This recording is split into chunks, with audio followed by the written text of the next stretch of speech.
मुंबई से बहुत बड़ी खबर है। मातोश्री से आई इस वीडियो ने खलबली मचा दी है और हालात यहां तक हैं कि पिता उद्धव ठाकरे को पावर के लिए क्या आदित्य ठाकरे परेशान कर रहे हैं। सवाल बड़ा हो गया, खड़ा हो गया, क्योंकि हाल ही में उद्धव ठाकरे ने बड़ा ऐलान किया था, मगर अब जो हुआ है मातोश्री में उसने बवाल खड़ा कर दिया और इसमें संजय राउत बहुत बड़े विलन साबित हो रहे हैं। तो तुरंत संजय राउत पर भी बयान आ गया। संजय निरुपम ने कह दिया कि संजय राउत तो ठाकरे परिवार के लिए, उद्धव ठाकरे की पार्टी के लिए विलन है, विलन ही साबित होंगे, नासूर बन चुके हैं। तो दिखाते हैं, बताते हैं आपको क्या हुआ, क्यों हुआ, सब कुछ बताएंगे। आप भी वीडियो को शेयर करें और कमेंट करके अपनी राय जरूर दें। तो उद्धव ठाकरे की पार्टी के लिए हालात खराब हैं ही, लगातार खराब हो रहे हैं। लेकिन अब इस बीच बड़ी खबर यह है कि उद्धव ठाकरे के परिवार के लिए अब एक बहुत मुश्किल कंडीशन आ गई और मुश्किल कंडीशन ये है कि उद्धव ठाकरे के परिवार में उनके ही बेटे यानी कि आदित्य ठाकरे, ठाकरे की सत्ता को, अपने पिता की सत्ता को चुनौती दे रहे हैं। जी हाँ, ये खबर हम ऐसे ही नहीं कर रहे हैं, बल्कि अंदर की खबर सूत्रों के हवाले से ये आ रही है कि उद्धव ठाकरे से लगातार बार बार आदित्य ठाकरे पावर ट्रांसफर के लिए बात कर रहे हैं, क्योंकि आदित्य ठाकरे की पार्टी में कोई सुनता नहीं है। और सबसे खास बात, जो संजय राउत पार्टी का पूरा मैनेजमेंट चलाते हैं, जो संजय राउत पार्टी का पूरा मुखपत्र चलाते हैं, जो संजय राउत पार्टी को एक तरीके से पूरा हैंडल करते हैं, वो संजय राउत आदित्य ठाकरे की बिल्कुल भी नहीं सुनते हैं। आदित्य ठाकरे की बातों को तवज्जो ही नहीं देते हैं। आदित्य ठाकरे को कोई बात अपनी मनवानी हो, करवानी हो, तो संजय राउत के पास जाने के बजाय वो अपने पिता के पास जाते हैं। तो उद्धव ठाकरे भी उस बात को वापस संजय राउत के पास भेजते हैं। जी हाँ, ये खबरें आ रही हैं सूत्रों के मुताबिक संजय राउत पार्टी के अंदर इतने पावरफुल हो गए हैं कि उद्धव ठाकरे के पास जाने के बाद भी कई बार आदित्य ठाकरे की बातें, उनकी डिमांड्स पूरी नहीं होती हैं। तो ऐसे में अब बहुत बड़ी खबर यह है कि उद्धव ठाकरे के बेटे आदित्य ठाकरे चाहते हैं कि अब पूरी तरह से पार्टी की कमान उन्हें सौंप दी जाए, पूरी तरह से पार्टी का नेतृत्व, पार्टी की फंक्शनिंग उन्हें दे दी जाए, ताकि वो पार्टी को अपने हिसाब से चला पाए। क्योंकि आदित्य ठाकरे ने अब तमिलनाडु चुनाव के बाद अपने पिता को बताया कि जिस तरीके से तमिलनाडु में युवाओं ने विजय थालापति के लिए वोट किया है, तो वैसे ही थालापति की तरह यहाँ हमें भी आगे आना होगा, यूथ के लिए काम करना होगा। और उद्धव ठाकरे को बताया कि अगर यूथ हमारे साथ होगा तो हम चुनाव जीत जाएंगे। लेकिन इसके बाद भी उद्धव ठाकरे नहीं माने, मामले को संजय राउत की तरफ भेजा। तो खबर यह आ रही है कि दोनों के बीच में खासी तू मैं हुई। जी हाँ, ये बहुत बड़ी बात बता रहे हैं आपको। उद्धव ठाकरे और आदित्य ठाकरे के बीच में खासी तू मैं हुई और पूरा का पूरा एजेंडा संजय राउत ही थे, क्योंकि उद्धव ठाकरे भले ही पार्टी के अध्यक्ष हैं, लेकिन पार्टी को चलाते संजय राउत ही हैं। लेकिन अब यहाँ पर आदित्य ठाकरे खुद पार्टी को चलाना चाहते थे। यहाँ तक की खबरें ये भी हैं, इसका एक वीडियो भी वायरल हुआ था, हालांकि बाद में वीडियो को हटा दिया गया, तुरंत सभी प्लेटफॉर्म से हटाया गया है। लेकिन खबरें ये आ रही हैं कि दोनों पिता पुत्र के बीच में भयंकर लड़ाई हुई और वजह यही बनी कि पावर की लड़ाई। जी हाँ, पिता को पावर के लिए क्या वाकई में परेशान कर रहे हैं आदित्य ठाकरे? तो जवाब है बिल्कुल हाँ, क्योंकि यहाँ पर खबर यही आ रही है सूत्रों के मुताबिक कि आदित्य ठाकरे पार्टी में ज्यादा होल्ड चाहते हैं, पार्टी में दखल ज्यादा चाहते हैं, पार्टी के फैसलों में अपना दखल ज्यादा चाहते हैं और संजय राउत का दखल कम से कम चाहते हैं। और संजय राउत को पूरी तरीके से पार्टी के फैसलों से दूर करना चाहते हैं, इसीलिए विवाद हुआ। हालांकि संजय राउत को लेकर तो बार बार कई लोग कहते रहे, तो इस बार संजय निरुपम ने कहा कि संजय राउत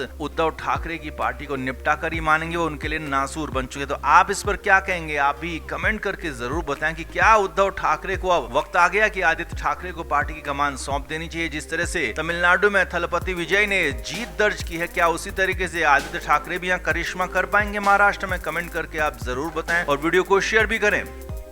तो प्रियंका चतुर्वेदी उद्धव ठाकरे की पार्टी से राज्यसभा सांसद थी और वो दोबारा टिकट चाहती थी, लेकिन उनको टिकट मिला नहीं है। जबकि आदित्य ठाकरे उनके लिए भरपूर जोर लगाते रहे, भरपूर कोशिश करते रहे, लेकिन उसके बाद भी आदित्य ठाकरे की बात को माना नहीं गया, आदित्य ठाकरे की बात को समझा नहीं गया। और फाइनली उद्धव ठाकरे ने शरद पवार की उम्मीदवारी को समर्थन दे दिया और शरद पवार विपक्ष के एक ही उम्मीदवार के नाते राज्यसभा पहुंच गए। प्रियंका चतुर्वेदी इससे खासी नाराज होगी। खबरें तो यहाँ तक आ गई कि प्रियंका चतुर्वेदी अब बीजेपी चली जाएंगी, वो बीजेपी के सहारे राज्यसभा में जाने की कोशिशें कर रही हैं, ऐसी खबरें भी आई और लगातार आई। अब बड़ी खबर ये है कि इधर अचानक से प्रियंका चतुर्वेदी का मन बदल गया है, मन पलट गया है। जी हाँ, ये बहुत बड़ी खबर आपको बता रहे हैं। प्रियंका चतुर्वेदी ने उद्धव ठाकरे की तारीफ की है और वो भी खुलकर तारीफ की। और अचानक से ऐसा यू टर्न क्यों आ गया, कैसे आ गया, वो भी समझिए। असल में में उद्धव ठाकरे ने एमएलसी चुनाव के लिए अपनी उम्मीदवारी को खत्म कर दिया था, अपनी उम्मीदवारी को वापस ले लिया था और अंबादास दानवे को यहाँ पर एक तरह से प्रत्याशी बना दिया और उनके लिए कांग्रेस के साथ भी बात की, सभी से बात करके अंबादास की जीत को कंफर्म कर दिया। अब इसके बाद प्रियंका चतुर्वेदी ने खुलेआम सबके सामने सोशल मीडिया पर उद्धव ठाकरे की तारीफ करते हुए लिखा कि एक बार उद्धव ठाकरे ने फिर से साबित कर दिया है कि वो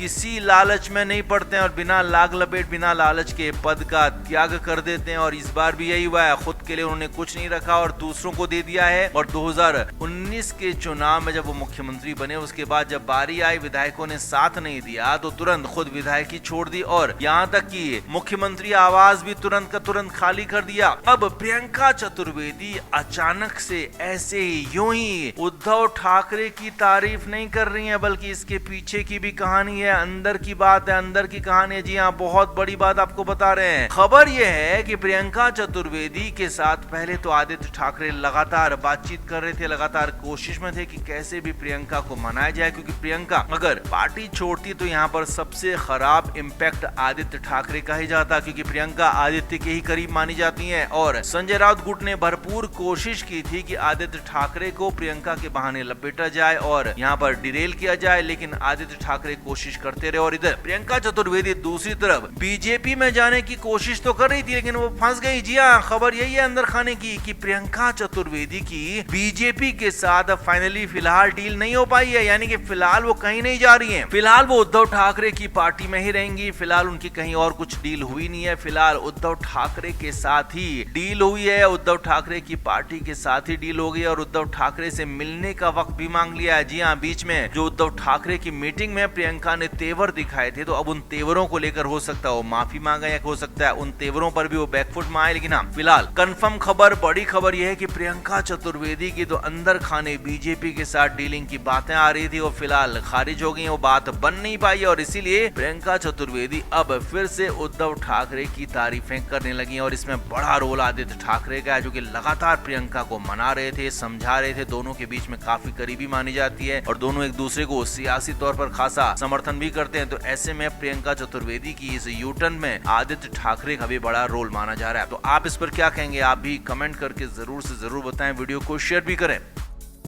फ्लेम मीडिया रिपोर्ट।